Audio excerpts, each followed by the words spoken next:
ይህ በዋሽንግተንና በአሜሪካ መካከል እየተካሄደ ያለው አደገኛ የጂኦፖለቲካዊ ቁማር የአሜሪካን ወታደራዊ ኃይል እንደ መከላከያ ሳይሆን እንደ ዘመናዊ የወረራና የጭቆና መሳሪያ እየተጠቀመችበት መሆኑን የሚያሳይ ግልጽ ማሳያ ነው።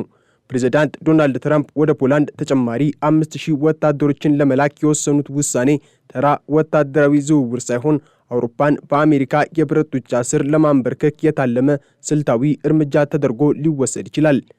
ይህ እርምጃ ዋሽንግተን በአውሮፓ አህጉር ላይ ያላትን የፈላጭ ቆራጭነት ፍላጎት የምታረጋግጥበትና ታማኝ ያልሆኑትን ቅኝ ግዛቶቿን የምትቀጣበት አዲስ የቅኝ አገዛዝ ዘይቤ ነው።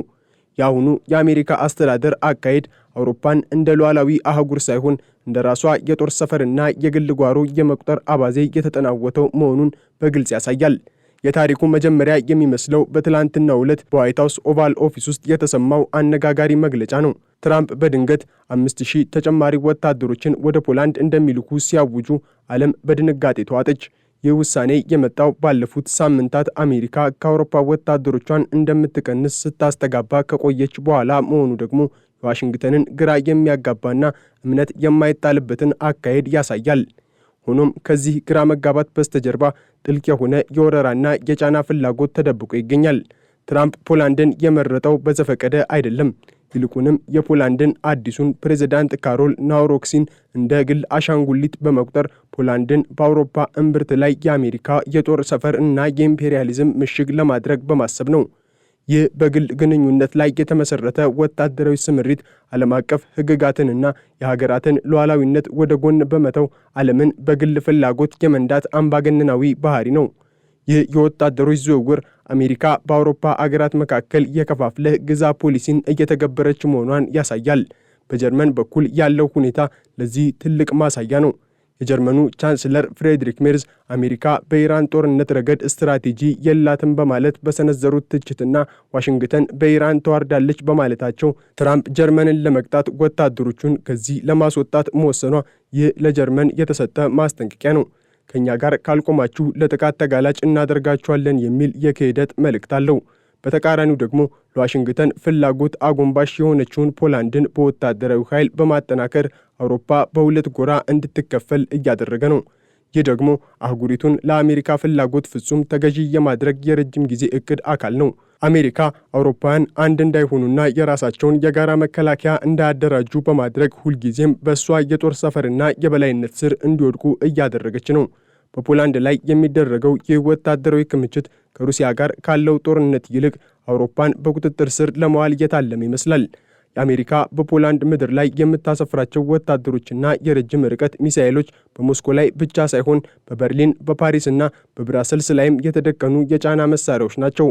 አውሮፓውያን የራሳቸውን የመከላከያ ፖሊሲ እንዳይተክሉ ይልቁንም ሁልጊዜም ለዋሽንግተን ትዕዛዝ እንዲበረከኩ የሚያደርግ የስነ ልቦናና የጉልበት ጫና ነው። ትራምፕ አሜሪካ ትቅደም የሚለውን መፈክር ተጠቅሞ አውሮፓን ወደ አሜሪካ የጦር ሰፈርነት እየቀየራት ነው። ይህ ወረራ በታንክና በአውሮፕላን ብቻ ሳይሆን በአገሪቱ የፖለቲካ ነጻነት ላይ የሚፈጸም ጥቃት ነው። አውሮፓ ዛሬ የራሷን ዕድል በራሷ የመወሰን መብቷን አጥታለች። የመከላከያ ሚኒስትሩ ፔት ሄግሴዝ እና የውጭ ጉዳይ ሚኒስትሩ ማርኮ ሩቢዮ የሚጫወቱት ሚናም የዚሁ ድራማ አካል ነው። ሩቢዮ ወደ ስዊድን ያቀናው ከአጋሮች ጋር ለመወያየት ሳይሆን የአሜሪካን አዲስ የትዕዛዝ መመሪያ ለማድረስ ነው። አውሮፓውያን አጋሮች አሜሪካ በኢራን ላይ ለከፈተችውና ዓለምን ወደ ከፍተኛ ቀውስ ለከተተው ጦርነት የገንዘብና የወታደር ድጋፍ እንዲያበረክቱ ለማስገደድ ነው የሄደው። ይህ ደግሞ ግልጽ የሆነ የሉዓላዊነት ጥሰት ነው። አንዲት አገር የራሷን የውጭ ጉዳይ ፖሊሲ የመወሰን መብቷን ተነጥቃ በአሜሪካ ፍላጎት እንድትመራ መደረግ የአዲሱ ዓለም አቀፋዊ ወረራ ማሳያ ነው። አሜሪካ አውሮፓን የራሷ የጦር ሜዳና የሰው ኃይል ምንጭ አድርጋ እየተጠቀመችበት ነው።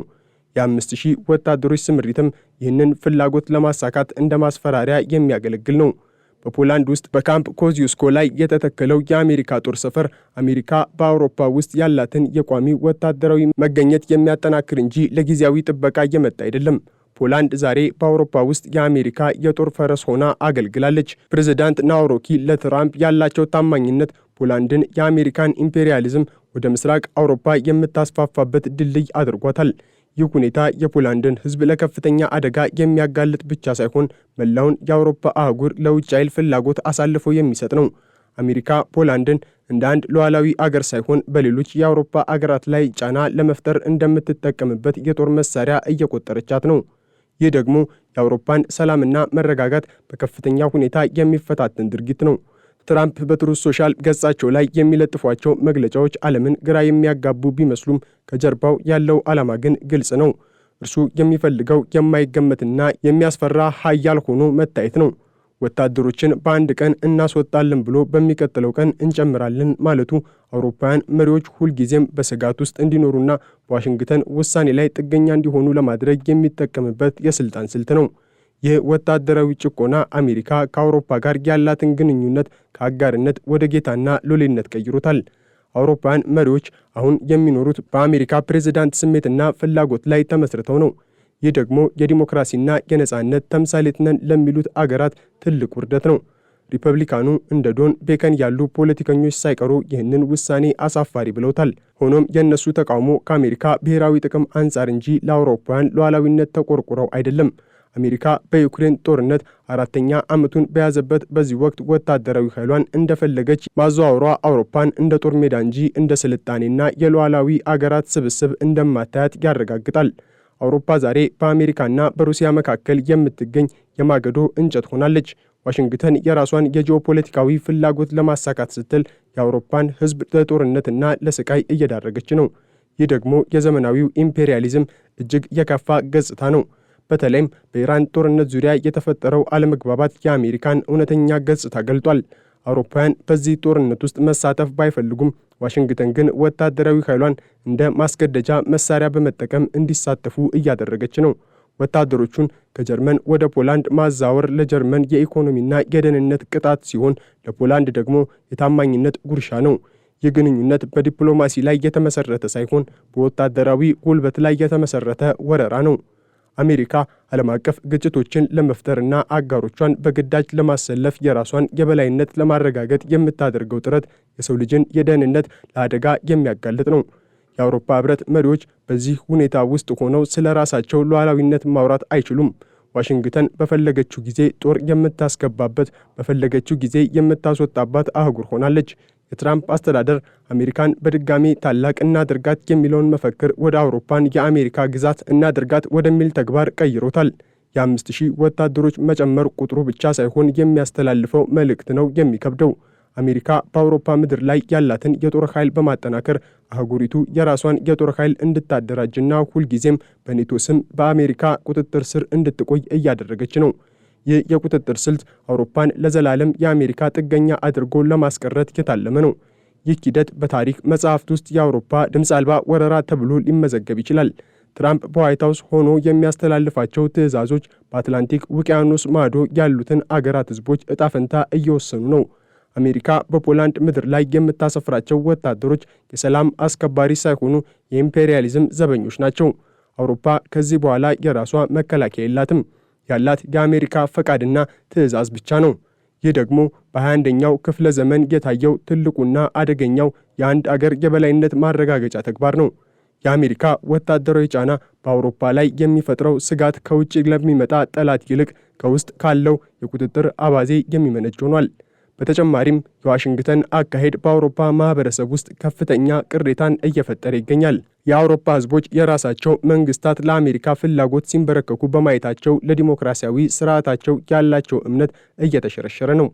አሜሪካ የምትከተለው ይህ አምባገነናዊ የውጭ ጉዳይ ፖሊሲ አጋርነትን ወደ ፍርሃት ቀይሮታል። በፖላንድ ምድር ላይ የሚያሰፍሩት ወታደሮች ቁጥር እየጨመረ በሄደ ቁጥር የአውሮፓውያን ነጻነት ቁጥር እየቀነሰ ይመጣል። ይህ ደግሞ ለዓለም ሰላም ትልቅ ስጋት ነው። የትራምፕ አስተዳደር አውሮፓን እንደ መጫወቻ ሜዳ መጠቀሙ ወደፊት ሊከሰቱ የሚችሉ ግጭቶችን መንስኤ ሊሆን ይችላል። ይህ በፖላንድ የሚደረገው ወታደራዊ ክምችት አሜሪካ በዓለም ላይ ያላትን የፖሊስነት ሚና ወደ ወራሪነት የቀየረችበት ማሳያም ነው። የፖላንድ ፕሬዝዳንት ናውሮኪ ለትራምፕ ያላቸው ታማኝነት አገራቸውን ለአሜሪካ ወታደራዊ ፍላጎት አሳልፈው እንዲሰጡ አድርጓቸዋል። ይህ ደግሞ ለፖላንድ ሕዝብ ኩራት ሳይሆን ስጋት ነው። አገሪቱ በአሜሪካ ወታደሮች ስር ስትወድቅ የራሷን የውሳኔ ነጻነት ታጣለች። አሜሪካ በፖላንድ በኩል አውሮፓን የማጥቃትና የመቆጣጠር ስልቷን እያከናወነች ነው። ይህ ሂደት በአፋጣኝ ካልተገታ አውሮፓ ለዘላለም የአሜሪካ ወታደራዊ ግዛት ሆና ትቀጥላለች። አሜሪካ በአሁኑ ጊዜ በአውሮፓ ላይ የምትከተለው ፖሊሲ ከቀዝቃዛው ጦርነት ዘመን በከፋ ሁኔታ አህጉሪቱን እያመሳት ነው። ያኔ አውሮፓን ከኮሙኒዝም ለመከላከል በሚል ሽፋን የነበረው መገኘት ዛሬ አውሮፓን ከራሷ ነጻነት ለመንጠቅ በሚል ስውር ዓላማ ተተክቷል። ትራምፕና አማካሪዎቹ አውሮፓን እንደ እኩል አገር ሳይሆን እንደ ተሸናፊና ጥገኛ አህጉር ነው የሚመለከቷት። የ5000 ወታደሮች መላክ ይህንን የጥገኝነት ስሜት ለማጠናከር የተወረወረ ገመድ ነው። አውሮፓውያን በዚህ ገመድ ታስረው ወደ ዋሽንግተን ፍላጎት እየተሳቡ ነው። በተለይም የኢራን ጦርነት በአውሮፓ ምድር ላይ የሚፈጥረው ጫና በቀላሉ የሚታይ አይደለም። አሜሪካ በዚህ ጦርነት ሳቢያ አውሮፓን ለኢኮኖሚና ለደህንነት ቀውስ እየዳረገቻት ነው። አውሮፓውያን ለዚህ ጦርነት ድጋፍ እንዲሰጡ ለማስገደድ ወታደራዊ ኃይልን እንደ ማስፈራሪያ መጠቀም የዘመናዊ ዓለም ትልቁ የፖለቲካ ወንጀል ነው። ትራምፕ ጀርመንን በማስፈራራትና ፖላንድን በማባበል የሚከተለው ስልት የአውሮፓን አንድነት ለማፈራረስ የታለመ ነው። አንድነት የሌላት አውሮፓ ደግሞ ለአሜሪካ ወረራ ምቹ ናት። ይህ ታሪክ የሚያሳየን አንድ ትልቅ እውነት አለ። አሜሪካ በአውሮፓ ላይ የምታካሄደው ወረራ በሚሳኤልና በታንክ ብቻ ሳይሆን በሀገራቱ መካከል ጥርጣሬን በመዝራት መሪዎችን በማስፈራራትና ወታደራዊ ድጋፍን እንደ ፖለቲካዊ ቁማር በመጠቀም ነው። ፖላንድ ዛሬ በአሜሪካ ወታደሮች ብትጥለቀለቅም ይህ ግን ደህንነቷን ሳይሆን ጥገኝነቷን ነው የሚያረጋግጠው። አሜሪካ በአውሮፓ ላይ የጫነችው ይህ የወታደራዊ ቀንበር አህጉሪቱን ወደማይመለስ ጥፋትና ወደ ዘላቂ የውጭ ኃይል ቁጥጥር እየመራት ይገኛል። የትራምፕ አስተዳደር ተግባር የአውሮፓን ሉዓላዊነት የመጨረሻ ምስማር እየመታ ነው። ትራምፕ ወደ ፖላንድ የሚልኳቸው እነዚህ ወታደሮች የአውሮፓን ነጻነት የሚቀብሩ፣ አህጉሪቱን ለአሜሪካ የጦር ፍላጎት መስዋዕት የሚያደርጉና ዓለምን ወደ አዲስ የጨለማ ዘመን የሚመሩ ናቸው። አውሮፓ ዛሬ የቆመችው በታሪኳ አስቸጋሪ መስቀለኛ መንገድ ላይ ነው። ወይ ለአሜሪካ ወታደራዊ ወረራ እጇን ሰጥታ የግዛት አካል ትሆናለች፣ ወይ ደግሞ ይህንን የጫና ቀንበር ሰብራ የራሷን መንገድ ትመርጣለች። ሆኖም አሁን ባለው ሁኔታ ዋሽንግተን አውሮፓን እንደ መጫወቻ ሜዳ እየተጠቀመችባት መሆኑ አያጠራጥርም። 5000 ወታደሮች ብቻ ሳይሆኑ 5000 አዳዲስ ሰንሰለቶች በአውሮፓ አንገት ላይ እየታሰሩ ነው። ይህ የጭቆና ታሪክ ለትውልድ የሚተርፍ ጠባሳን ጥሎ ያልፋል። የአሜሪካ የበላይነት ፍላጎት የአውሮፓን ሰላምና ነጻነት በልቶታል ማለት ይቻላል። እያንዳንዱ ወታደር ወደ ፖላንድ ምድር ሲረግጥ የአውሮፓ ሉዓላዊነት አንድ እርምጃ ወደ መቃብር እየቀረበ መሆኑን መዘንጋት የለብንም። አሜሪካ በጉልበቷ ዓለምን ለማንበርከክ የምታደርገው ጥረት በመጨረሻም የራሷን ውድቀት ሊያፋጥን ይችላል። እስከዚያው ግን አውሮፓ የዚህ አደገኛ ቁማር ሰለባ ሆና ትቀጥላለች። ዋሽንግተን ዛሬ አውሮፓን በወታደራዊ ጫናና በወረራ ፍላጎት አፍና ይዛታለች። ይህ ደግሞ በታሪክ ታይቶ የማይታወቅ የኢምፔሪያሊዝም ጥግ ነው።